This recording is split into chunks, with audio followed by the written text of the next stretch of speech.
আসসালামু আলাইকুম। সিরিয়া থেকে যুক্তরাষ্ট্রের সেনা সরিয়ে নেবেন ট্রাম্প, বিচলিত ইসরায়েল। গাজা থেকে ফিলিস্তিনিদের সরিয়ে নিতে মিশর ও জর্ডানের ওপর চাপ প্রয়োগ করবেন ট্রাম্প। যুক্তরাষ্ট্র গোপনে ইসরায়েল থেকে ৯০টি প্যাট্রিয়ট মিসাইল দিয়েছে ইউক্রেনকে।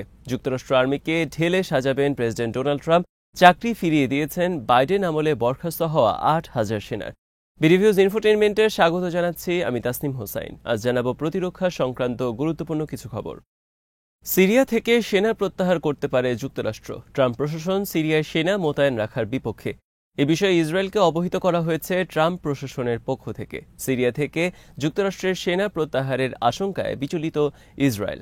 মঙ্গলবার এই খবর দিয়েছে ইসরায়েলের কান চ্যানেল। খবরে বলা হয়েছে, বাইডেন ক্ষমতায় থাকতেই ইসরায়েল জোর করে লবিং করে যেন যুক্তরাষ্ট্র সিরিয়া থেকে সেনা সরিয়ে না নেয়, কারণ তাহলে সিরিয়া পরিণত হতে পারে গাজার ন্যায় আরেকটি ইসরায়েল বিরোধী ভূখণ্ডে।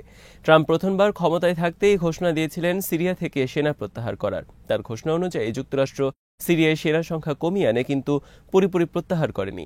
যুক্তরাষ্ট্রের বিভিন্ন মহলের তীব্র আপত্তির কারণে ট্রাম্প প্রশাসন তখন ব্যর্থ হয়ে সিরিয়া থেকে সেনা সরিয়ে নিতে।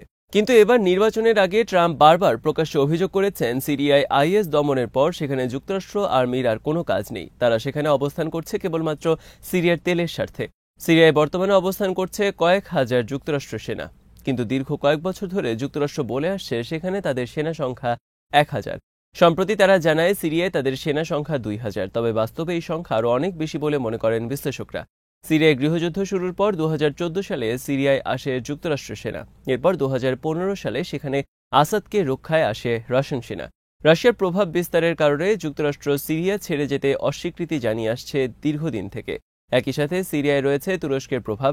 সিরিয়ায় বর্তমানে প্রধান বিদ্রোহী নেতা আহমেদ আল শারা পশ্চিমাদের এবং ইসরায়েলকে আশ্বস্ত করে বলেছেন, সিরিয়াকে তিনি ইসরায়েল বিরোধী ভূখণ্ড হিসেবে ব্যবহার হতে দেবেন না। তার এই কথা এবং কর্মকাণ্ডে আশ্বস্ত হয়েছে পশ্চিমা বিশ্ব। একই সাথে আহমদ আল শারা পশ্চিমাদের বলেছেন অবরোধ প্রত্যাহার এবং বিদেশি সেনা সরিয়ে নিতে। ইতিমধ্যে রাশিয়ার সেনা সরিয়ে নেওয়ার কাজ শুরু করেছে, তবে ইসরায়েলের পক্ষ থেকে পশ্চিমাদের বোঝানোর চেষ্টা করা হচ্ছে সিরিয়া এখনও তাদের জন্য একটি হুমকি। ইসরায়েলের পররাষ্ট্রমন্ত্রী ইসরায়েল কাটজ মঙ্গলবার পরিদর্শনে যান দখলীকৃত মাউন্ট হারমান এলাকায়।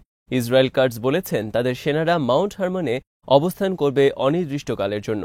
তারা এর আগে দখল ছাড়বে না। ডিসেম্বর মাসে আসাদ পতনের পর ইসরায়েল দখল করে সিরিয়ার মাউন্ট হারমান পর্বত। এটি সিরিয়ার সবচেয়ে উঁচু পাহাড়।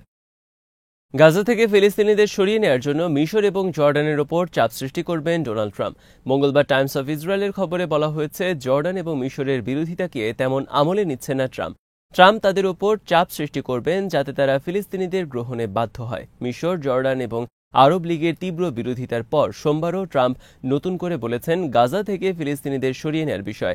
শুক্রবার ট্রাম্প ফোন করেন জর্ডানের রাজা আবদুল্লাহকে এবং প্রস্তাব দেন গাজার কয়েক লাখ ফিলিস্তিনিদের উদ্বাস্তু হিসেবে গ্রহণের জন্য।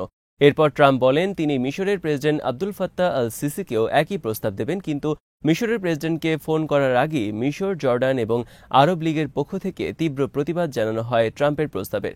টাইমস অফ ইসরায়েলের খবরে বলা হয়েছে, ৪ ফেব্রুয়ারি ওয়াশিংটনে ট্রাম্পের সাথে সাক্ষাৎ করবেন ইসরায়েলের প্রধানমন্ত্রী নেতানিয়াহু। এ সময় দুই নেতা আলোচনা করবেন গাজা থেকে ফিলিস্তিনিদের সরিয়ে নেয়ার পরিকল্পনার বিষয়। এদিকে নেতানিয়াহু হতে যাচ্ছেন প্রথম কোনো বিদেশি সরকার প্রধান যিনি ট্রাম্প দ্বিতীয়বার ক্ষমতায় বসার পর যুক্তরাষ্ট্র সফর করছেন এবং তার সাথে হোয়াইট হাউসে বৈঠকে বসবেন।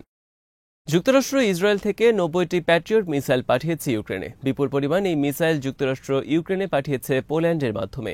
মঙ্গলবার এক্সিওসের খবরে বলা হয়েছে, ইসরায়েল রাজি ছিল না এসব প্যাট্রিয়ট মিসাইল পাঠানোর বিষয়ে, কারণ তাহলে তারা রাশিয়ার রোশানলের শিকার হতে পারে বলে আশঙ্কা। ইসরায়েল রাশিয়ার অনুমতি নিয়ে গত কয়েক বছর ধরে হামলা পরিচালনা করে আসছে সিরিয়ায়। সে কারণে ইসরায়েল রাশিয়ার বিরুদ্ধে যেতে নারাজ।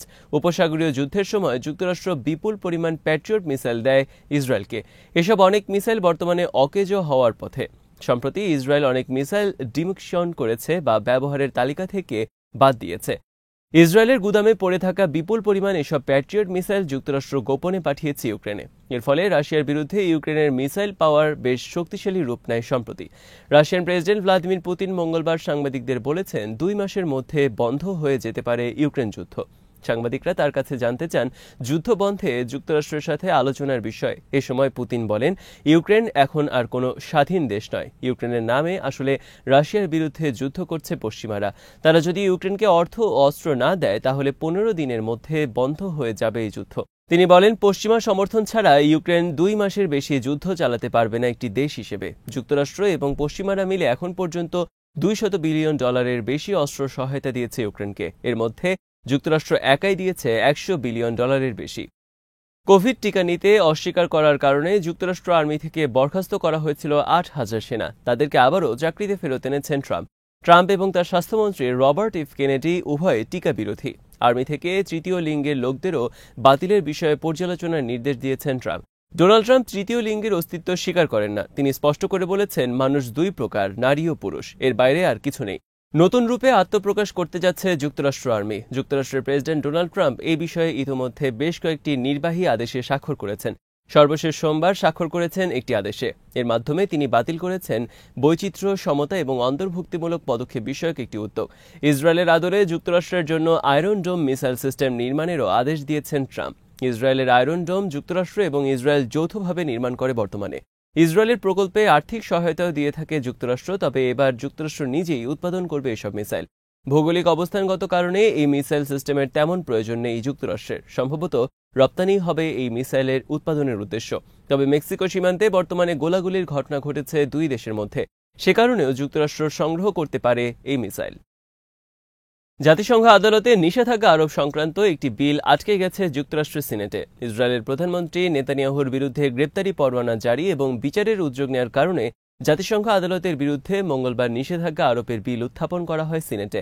বিলের পক্ষে 54টি এবং বিপক্ষে 45টি ভোট পড়েছে। বিলটি পাশ হতে মোট 60 ভোটের দরকার ছিল। ডেমোক্র্যাট সিনেটররা মূলত প্রস্তাবের বিপক্ষে ভোট দিয়েছে। এদিকে বিলটি সিনেটে উত্থাপনের আগে এর বিরুদ্ধে জাতিসংঘ ও ইউরোপীয় ইউনিয়নের বিভিন্ন দেশের কর্মকর্তাদের পক্ষ থেকে সতর্কবার্তা উচ্চারণ করা হয়েছে যুক্তরাষ্ট্রের বিরুদ্ধে। ইসরায়েলের প্রধানমন্ত্রীকে রক্ষায় জাতিসংঘ আদালতের বিরুদ্ধে নিষেধাজ্ঞা আরোপ করলে বিশ্বে আইনের শাসন এবং আন্তর্জাতিক নিয়মনীতি বলতে আর কিছুই থাকবে না বলে আশঙ্কা করছেন তারা। গাজায় যুদ্ধ অপরাধের অভিযোগে নেতানিয়াহুর বিরুদ্ধে জাতিসংঘ আদালতে মামলা দায়ের করেছে। এই প্রেক্ষিতে নেতানিয়াহু এবং সাবেক প্রতিরক্ষামন্ত্রী ইয়াভ গ্যালান্তের বিরুদ্ধে জারি করা হয়েছে গ্রেফতারি পরোয়ানা। জাতিসংঘ আদালতে বেনিয়ামিন নেতানিয়াহুর বিচারের বিরুদ্ধে কঠোর অবস্থান নিয়েছে যুক্তরাষ্ট্র, কারণ গাজায় যুদ্ধ অপরাধ, মানবতা বিরোধী অপরাধ এবং গণহত্যার দায়ে ইসরায়েলের নেতৃবৃন্দ দোষী সাব্যস্ত হলে একই সাথে যুক্তরাষ্ট্র এই জন্য দোষী সাব্যস্ত হবে, কারণ গাজা যুদ্ধে ইসরায়েলকে অর্থ, অস্ত্রসহ সব ধরনের সহায়তা দিয়েছে মার্কিন যুক্তরাষ্ট্র। আজ এখানেই শেষ করছি। সমরাস্ত্র, প্রতিরক্ষা এবং কূটনীতির নানা তথ্য জানতে চোখ রাখুন বিডিভিউজ ইনফোটেনমেন্টে। চ্যানেলটি ভালো লাগলে সাবস্ক্রাইব করুন, সংযুক্ত থাকুন আমাদের ফেসবুক পেজে। আল্লাহ হাফেজ।